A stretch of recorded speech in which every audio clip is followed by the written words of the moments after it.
In the dark, before time, there was only silence. And then the echo of a voice, rough and raw, against the stone. A story carved into rock, not spoken, but remembered. No one was there to hear it. No one was there to write it. But the story stayed. In the silence, it found a home, a place where memory could live, without words. These walls became more than stone. They became the first pages of a forgotten book, the first voices of a voiceless world. Memory, shaped by hands, not pens. And so, the story endured. Not because it was written, but because it was remembered. Passed down, not in books, but in breath. In the whisper of a voice, in the echo of a cave. We remember through stories. And stories, in the end, are the only way we can hold on to what we have lost. The first memory, the first myth, the first truth. We are talking about the first stories ever told. Not written, but whispered, remembered, and passed down through generations.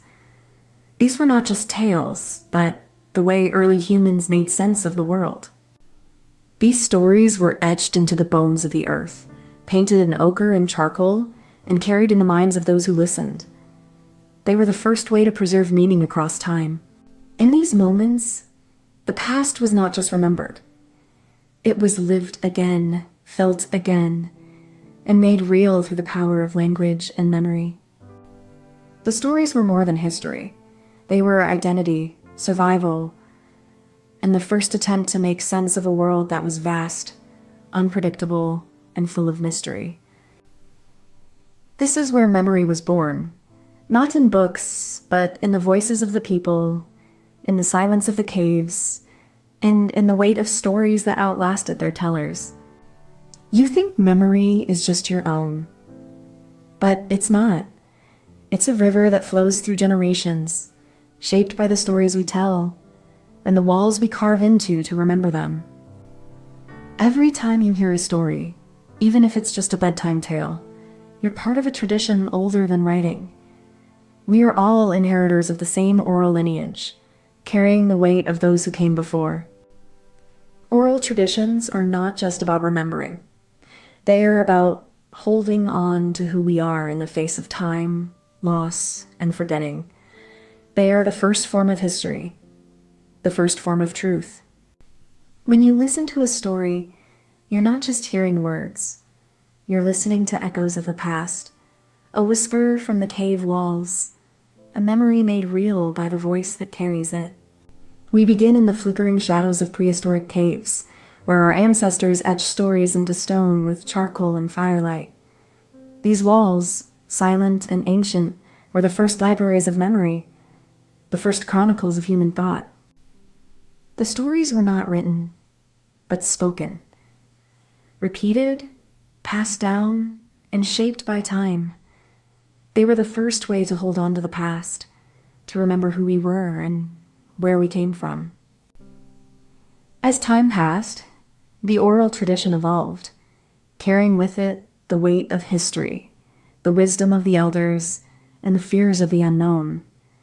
These stories were not just entertainment, they were survival. And then the written word emerged, not as a replacement, but as an extension of the oral tradition, a way to preserve the voices of those who had come before and to pass them on with greater precision. From cave walls to scrolls, from memory to ink, the human need to remember, to tell, and to pass on has shaped the very fabric of our existence. It is in these stories that we find our roots. Imagine you're in a dark cave, sitting on the cold floor, listening to someone tell a story. It's not just words. It's a way to remember who you are. The story is like a map, made of sound, showing where you came from and where you're going. It's not just about the past. It's about who you are now. So, the story isn't just a tale. It's a home made of voices, not bricks. And when the voices fade, the home stays. That's how memory began. Not with books, but with stories.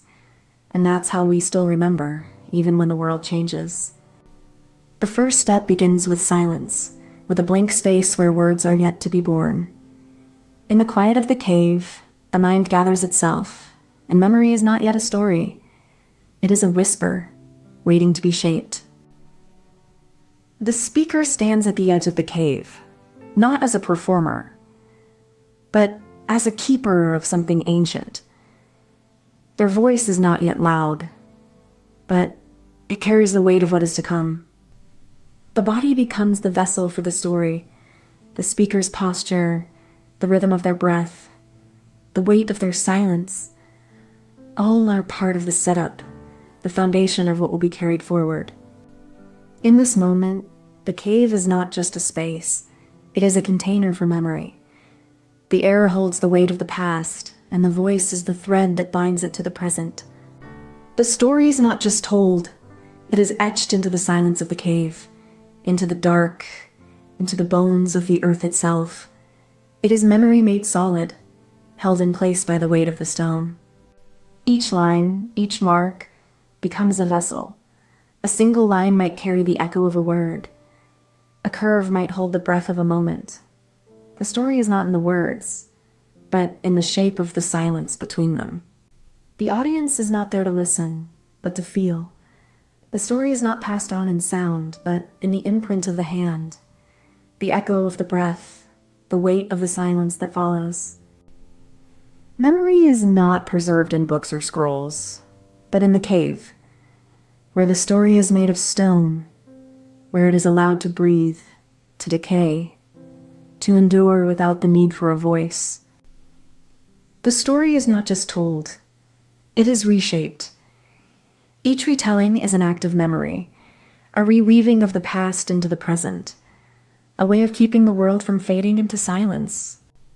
The storyteller does not merely repeat the words of the past, they infuse them with the weight of now, with the breath of the moment, with the wisdom of the people who carry the story forward. This is the clever twist. The story becomes a living thing. It is not fixed in time, but flows, adapts, and survives through the hands of many, each adding their own echo to the song. In this way, the cave walls are not just stone, but the first libraries. They hold not just images, but the breath of ancestors, the pulse of a collective memory, the quiet strength of a people who remember. To remember is to keep the world from forgetting. And in this, the story is not only told, it is born again, again, and again, in the voice of every storyteller who dares to speak. There is a science to memory, a quiet hum beneath the surface of every story we tell. It is not just what we remember, but how we remember it, through rhythm, repetition, and the weight of silence. Neuroscience reveals that memory is not a recording, but a recreation. Each time we recall, we reshape the story. Oral traditions are the brain's way of holding on to the world before it slips away. The science of memory is not cold. It is deeply human. It is in the cadence of a tale, the pause before a revelation, the way a story lingers longer than the moment it was told. In the silence between words, there is a kind of truth. Memory is not just what we hold, but what we choose to pass on. And in that choice, we find the shape of our shared history. We think of memory as a fragile thing, but it's also a story. A story is not just words. It's the weight of the silence between them, the echo of the voice that once carried them. Oral traditions aren't just about remembering. They're about shaping the world through the rhythm of a voice, the cadence of a truth passed from one generation to the next. The cave wall is a mirror of the mind, rough, uneven, and filled with the fingerprints of those who came before. Memory is not a photograph, but a mosaic of stories held together by the hands that passed them down. In the end, the story is the memory, and the memory is the story. They are not separate, but two sides of the same stone, shaped by time, by touch, by the weight of what we choose to remember. Comment this emoji if you made it to the end. Imagine a world without writing. No records, no laws, no stories. Just whispers in the wind, lost to time. That world was not so long ago. Then came the scribe, a humble hand, a sharp reed, and a tablet of clay. With each stroke, they created more than just letters. They created memory. They wrote laws, prayers, and poetry. With every word, they defined what it meant to be human, to belong to a people, to be remembered. The written word was a fragile thing, but it was powerful. It could outlive the scribe, outlive the empire, and outlive us all. This is the story of those hands, and the legacy they left behind. A story of power, identity, and the quiet revolution of the written word. So what exactly are we talking about? We're talking about the people who held the pen, not just the ink. They were the gatekeepers of knowledge, shaping the world with every line they wrote. These scribes were not mere copyists. They were curators of culture, translating the spoken into the eternal, ensuring that the stories, laws, and beliefs of a people would outlive the voices that first carried them. They recorded everything: prayers, treaties, love letters, and even the grievances of the oppressed. In their hands, the written word became a weapon of power and a shield for the vulnerable. In the absence of the spoken word, they preserved identity. A people without writing could be lost, erased, their history forgotten. But with the written word, they could remember, resist, and endure. So when we talk about the scribes, we are not just talking about the past. We are talking about the foundation of every written tradition that follows, from the Quran to the Bible, from the Vedas to the Code of Hammurabi. You might think the written word is just ink on paper, but it's the foundation of everything we know. Every law, every story, every truth we believe in has been shaped by the hands of scribes. When scribes recorded laws, they weren't just writing words. They were defining justice. They were setting the rules for how people would live, love, and fight for their rights. Without scribes, our history would be a patchwork of memory and myth. They gave us the tools to remember, to argue, to build, and to imagine a future beyond the present. You might not see it, but every time you read a book or sign a contract, you're continuing a legacy that began with a single scribe, a single page, and a single choice to remember. In the early days of civilization, the scribe was more than a writer.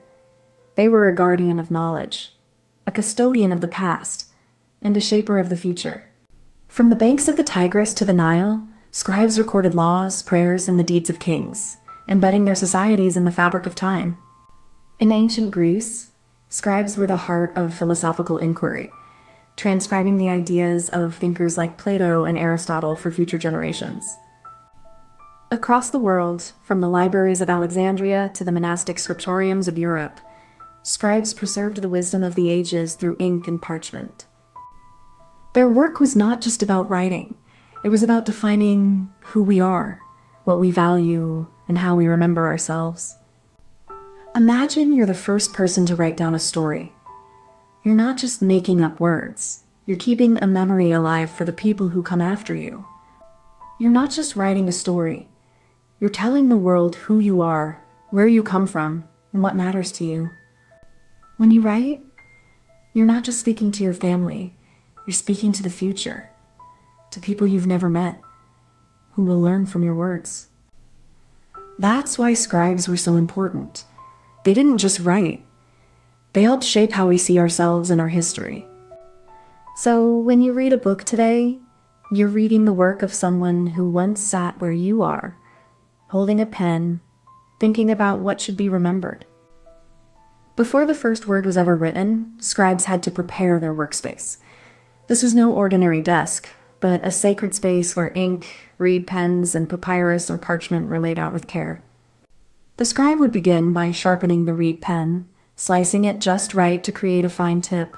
This was a delicate process, requiring both skill and patience, for the quality of the pen determined the quality of the script. Papyrus was prepared with great care. Layers of plant fiber were soaked, beaten, and pressed into sheets.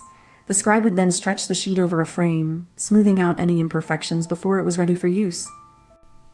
Once the materials were ready, the scribe would take a moment to reflect. Writing was not just a task. It was an act of preservation, a way to capture the voice of the past and shape the future. Every stroke of the pen carried meaning. The setup was more than preparation. It was the first step in the long, sacred journey of preserving history through the written word. The scribe begins by preparing the writing surface, often a flat clay tablet or a piece of papyrus, carefully flattening it to ensure even pressure. This is more than a task. It is a moment of precision, a gesture that defines the foundation of the text to come. Next, the scribe takes up the stylus, a simple yet powerful tool. It is usually made of reed or bone, and its tip is sharpened to a fine point, ready to cut into the wet clay or etch into the surface of the papyrus. Each stroke is a choice. The scribe must decide the angle, the depth, the spacing, all of which contribute to the legibility and meaning of the text. This is where the power of the written word is first made tangible. Once the text is complete, the scribe may press the tablet into a mold to create a duplicate, or they may dry the papyrus and roll it up for storage. Each action is a step in preserving the message for future generations. In this process, the scribe is both creator and guardian. They are responsible for ensuring that the words are not just recorded, but preserved, passed on, and understood, a role that shapes the very fabric of history and identity. The scribe's hand moved with purpose, tracing the edge of the clay tablet, carving each symbol with precision. Each stroke was a decision, a reflection of the world as it was understood. But the clever twist wasn't just in the writing. It was in the spaces between. The scribe knew that meaning could be shaped, not just by what was written, but by what was left unsaid. By leaving room for interpretation, the scribe gave the text life. It became a conversation across time, a bridge between generations, a way to shape identity without being bound by it. This was the scribe's power, not just to write, but to shape the way the world would remember itself. Every space, every mark, every silence was a choice that would echo through the ages. In the end, the scribe didn't just record history. They wove it, shaped it, and made it a living thing. Etched in stone, etched in memory, etched in the soul of a people. In the quiet hum of a scriptorium, scribes worked not just with ink and parchment, but with the very fabric of thought itself. Their hands moved like the hands of time, shaping history as they carved meaning into the world. Each stroke of the quill was a chemical reaction, carbon meeting paper, a silent alchemy that transformed the abstract into the tangible. The ink, a suspension of pigments and water, bore the weight of words that would outlive the scribe. The process of writing was not merely mechanical. It was a physical and spiritual act. The scribe's body bore the strain of this labor, their fingers aching, their eyes strained, yet their mind remained fixed on the task of preserving knowledge. The weight of the world rested on their shoulders. Every letter they wrote carried the potential to change the course of history, to solidify a culture's identity in a way no spoken word could. In the end, the written word was more than a tool. It was a force of nature, a kind of magic that could preserve, transform, and immortalize the human experience. Imagine a world where the only way to remember a story is to tell it to someone else, and then they tell it to someone else. It's fragile, it's fleeting, and it's full of mistakes. Now, picture the same story being etched into stone, carved into wood, or pressed into clay. It's no longer dependent on memory, no longer lost to time. and it becomes something that can be passed down with care. The written word is like a library of memories, a place where the past can be stored and retrieved, not just whispered or sung. In this way, scribes weren't just recorders. They were the architects of identity, building the foundations on which cultures, religions, and nations would stand. They gave us the power to remember, to preserve, to pass on not just facts, but meaning, so that the stories of our ancestors would never be forgotten. Comment this emoji if you made it to the end. You've probably never thought about it, but every time you read a book, you're engaging in a revolution that began in the 15th century. The printing press didn't just change how we got information, it changed how we remembered it. Memory used to be a living thing, a fragile thing, passed down from one mind to another like a secret. Now, we carry entire libraries inside our heads, yet we struggle to remember where we put our keys or what we had for breakfast. The shift from print to digital isn't just a change in medium. It's a transformation of the human mind itself. We're talking about the way memory shapes our minds. How it's not just a recording device, but a storyteller, a filter, a sculptor of our past. Print changed the world by giving us the ability to fix ideas in time, but memory is even older, more primal, more deeply woven into who we are. The shift from print to psychology marks a deeper transformation. We began to study not just how we remember, but how memory defines us, shapes our identity, and influences our choices. This is not just about what we remember. It's about how we remember, how our minds construct the past to make sense of the present. Understanding memory is like peeling back the layers of the mind, revealing not just facts, but the very architecture of how we experience reality. You might think memory is just a tool, but it's the foundation of who you are. Every experience you've had, every lesson learned, every emotion felt, it's all stored in the fragile architecture of your mind. When you lose your memory, you lose more than just facts. You lose your sense of self, your continuity, your ability to connect with the past and shape the future. Understanding how memory works is like holding a map to your own mind.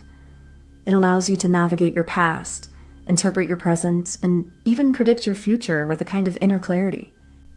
But memory isn't just about what you remember. It's about what you choose to forget. And that choice shapes not only your identity, but also the world you create around you.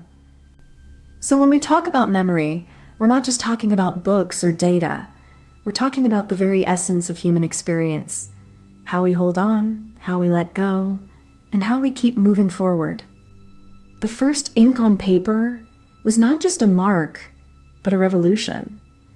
It was the birth of the mind made visible, a tool that allowed thought to be preserved beyond the breath of a single human.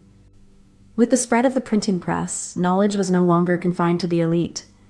It was democratized, and with it, the way we thought about ourselves and the world began to change. The 20th century brought psychology into the spotlight, and with it, the idea that memory was not just stored, but reconstructed. A fragile illusion of the past. Today, we stand at the crossroads of memory and technology. Our minds are no longer just the site of memory. They are its interface, its archive, and its battlefield. So, imagine you're holding a book, and inside, it's like a big memory box. Every word you read, it's like putting a picture in your brain. But your brain isn't just a box. It's more like a garden, where you plant ideas and let them grow. Now, think about your own memories. They're not always perfect. Sometimes you forget things or mix them up. That's because your brain doesn't just store memories like a camera. It's more like a storyteller, always adding and changing the details. But here's the cool part. Even though your memories might not be perfect, they help you make sense of the world. They're like the keys to understanding who you are and how you fit into everything else. So when we talk about memory, we're not just talking about remembering things. We're talking about how we make sense of our lives and how we use those memories to grow and learn. The mind is not a blank slate, but a stage set in the dark, waiting for the first light of thought to reveal its contours. Memory is not just stored, it is constructed, layer by layer, like the walls of an ancient city built over centuries. To remember is to reconstruct, but the foundation of that reconstruction is the setup. The initial imprint, the first impression that shapes the memory's architecture. It's the moment when the mind begins to encode, not just information, but meaning. Even the most vivid memories begin with a fragile, incomplete setup. The mind must first orient itself in time and space, then begin to fill in the blanks with assumptions, associations, and sometimes fabrications. The setup is like the first brushstroke on a blank canvas, subtle yet crucial. It sets the tone, the direction, and the foundation upon which all memory is built. Without it, the mind has no anchor, no point of reference. Once the initial memory is formed, the brain begins to consolidate it, weaving it into existing neural networks.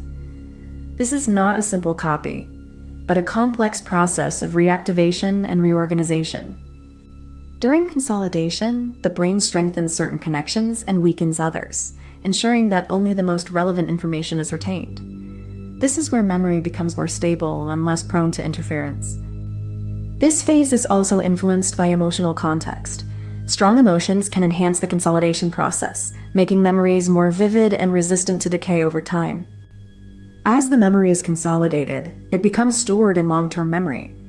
But it is never static.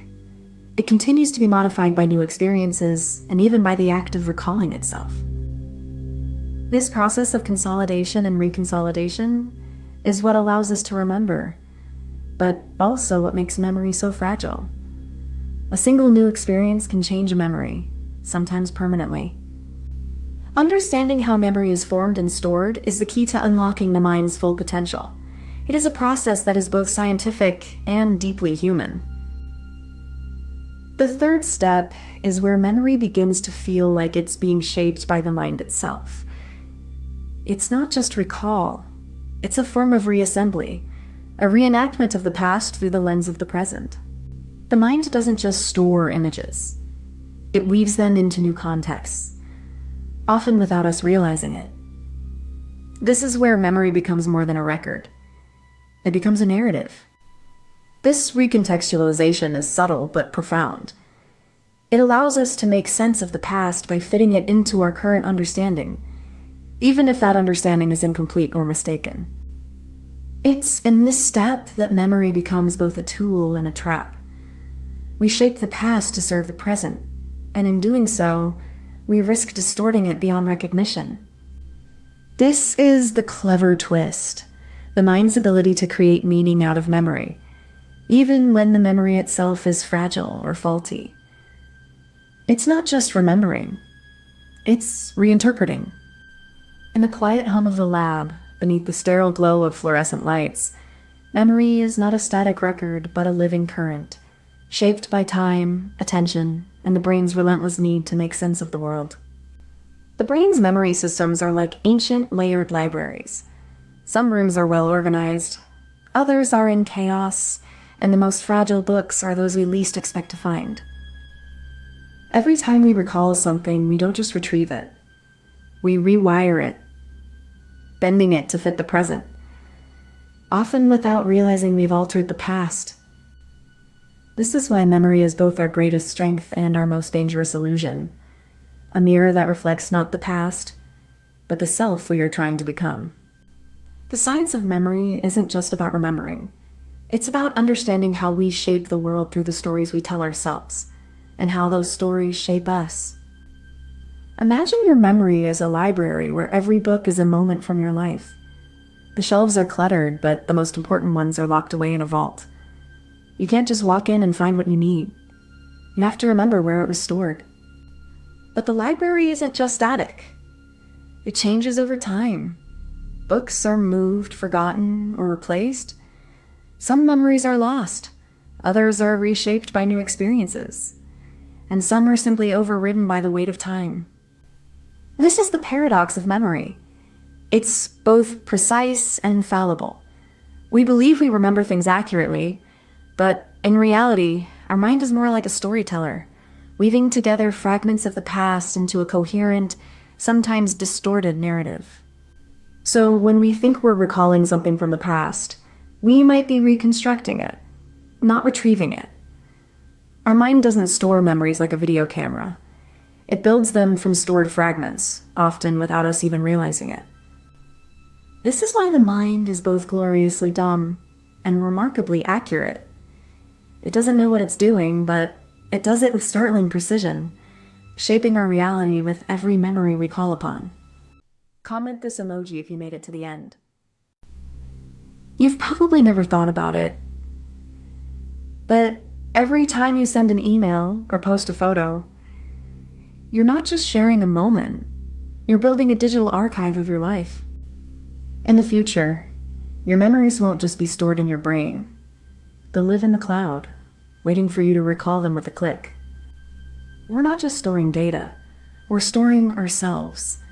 And in doing so, we're redefining what it means to remember. This is the future of memory. Not just a place to store the past, but a space where we shape who we are. And it starts with a question. Are you ready to remember or to be remembered? So what exactly are we talking about? It's not just about saving photos or emails. It's about the idea that our memories, the way we experience time, the way we feel about the past, can be stored, preserved, and even reconstructed in the digital world. We're moving from physical keepsakes to something more abstract, more fragile. Our memories aren't just data. They're emotional, contextual, and deeply personal. But in the cloud, they become something else entirely. It's about the possibility of revisiting moments we thought were lost. But it's also about the risk of losing the very essence of what makes a memory. The feeling, the ambiguity, the way it lives in our minds. This isn't just about technology. It's about how we define ourselves, how we hold on to the past, and how we imagine the future of who we are.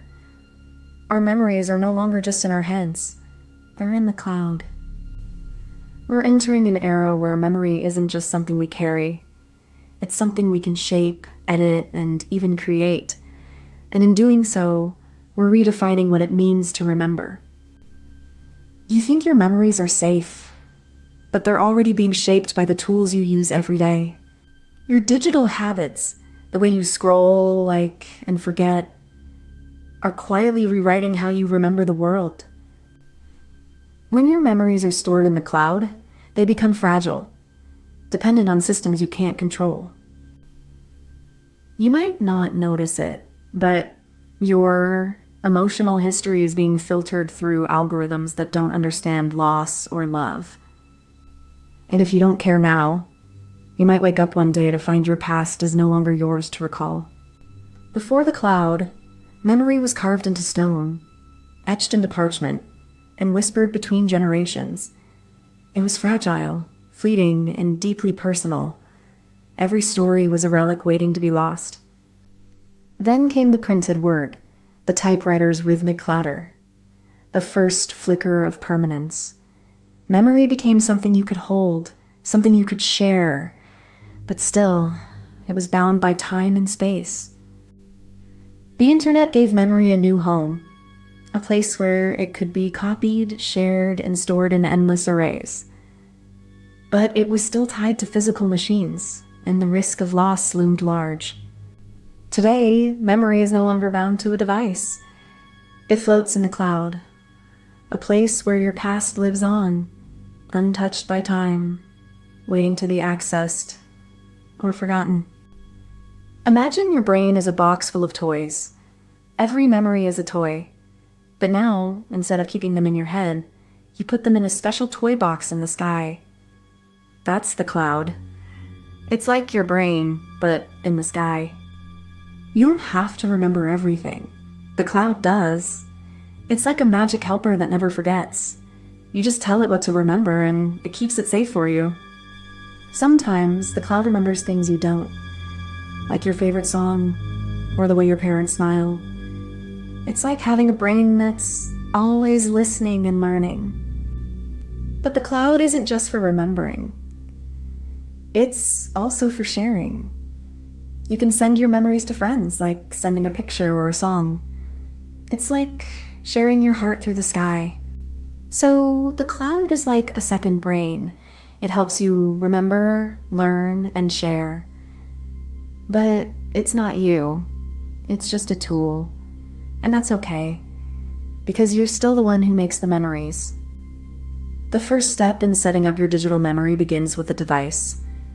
A smartphone, tablet, or computer. Something you already use, something you trust with your data. You'll need to install the Memory app. It's not just any app. It's a gateway to preserving your life in the cloud. It asks for permissions, but it's all about protecting your memories, not invading your privacy. Then comes the setup wizard. It guides you through connecting your devices, authorizing access, and choosing where your memories will be stored. In the cloud, on your device, or both. Finally, you ask to confirm your preferences. You decide what types of files to store, how often to back up, and whether to enable features like facial recognition or automatic tagging. Once everything is set, the app begins its work. It quietly scans your photos, videos, and documents, preparing them for storage in the cloud, a place where your memories can live beyond the reach of time and decay. Once the data is captured, it's transformed into a digital format, like a fingerprint of memory. This isn't just a copy. It's a structured, encrypted representation of the original, ready for storage. The data is then broken into smaller, secure fragments. Each piece is encoded with a unique identifier, ensuring it can be reconstructed later without losing its integrity or meaning. Each fragment is further encrypted with a cryptographic key, which is stored separately. This key is essential for reconstructing the original data, and it's kept secure through advanced security protocols. When someone wants to access the memory, the system retrieves the fragments, deciphers them using the key, and reconstructs the original data with minimal loss of quality or detail. This process is seamless to the user, but behind the scenes, it's a complex interplay of encryption, distribution, and reconstruction, ensuring that memories, once stored, remain intact, secure, and accessible. The clever twist isn't just about storing data. It's about how that data is accessed, transformed, and made meaningful over time. Cloud memory systems use algorithms that learn from our habits, our preferences, even our emotional patterns to curate what's worth remembering. It's not about perfect recollection, but about the art of interpretation, what we choose to hold on to, and how it reshapes the past. This is the real magic of digital memory, not just saving what we've done, but helping us understand what it means. Beneath the surface of cloud storage, there's a silent symphony of data. Bits and bytes moving through fiber optic veins, like the nervous system of a digital organism. Each memory isn't just saved. It's encoded, fragmented, and distributed across thousands of servers, like a puzzle scattered across the globe, waiting to be reassembled. But memory in the cloud is more than just data. It's a kind of immortality, a way to preserve not just what we've done, but who we've been. There's a cost to this, though. Not just in energy, but in the way we begin to see memory not as something personal, but as something shared, something engineered. The future of memory is not just about remembering. It's about deciding who gets to remember and who gets to forget. Imagine your brain as a dusty old photo album, filled with faded snapshots of your life.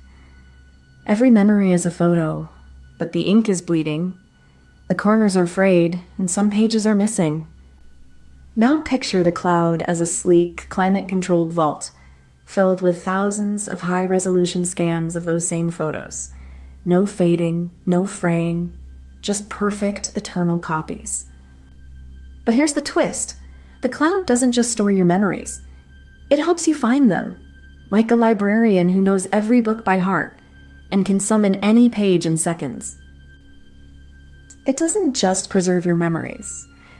It helps you relive them with color, sound, and even the weight of nostalgia, all stored in a place where they won't fade or break. In the end, the cloud is less a replacement for memory and more a kind of second brain, one that never forgets, never loses its edge, and never lets you down. Comment this emoji if you made it to the end.